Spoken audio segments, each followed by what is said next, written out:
Dave Boennighausen, CFO of Noodles & Company, thank you so much for joining us. Thank you, Ruben. Happy to be here.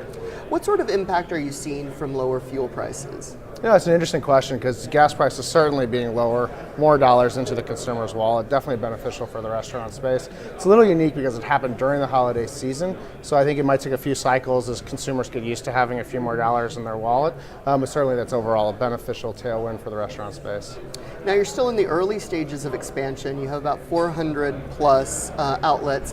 What do you expect to do in 2015? How many will you be adding across the country? Sure, so at the end of 2014 we had 439 restaurants in 32 states. So what's unique about our concept is we have the potential, we believe, for 2,500 units nationwide. We continue to expect to grow about 12 to 14% units over the next year and over the many years to come.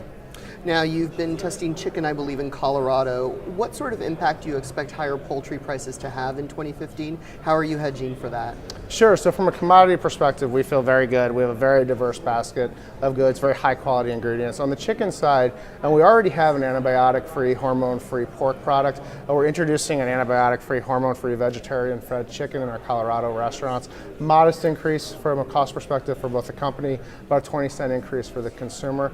Really, it's what consumers are looking for. Fits very well with where the brand is already positioned. We're very excited about that. But from a commodity cost perspective, we feel it's something that consumers demand, and we're going to meet that demand.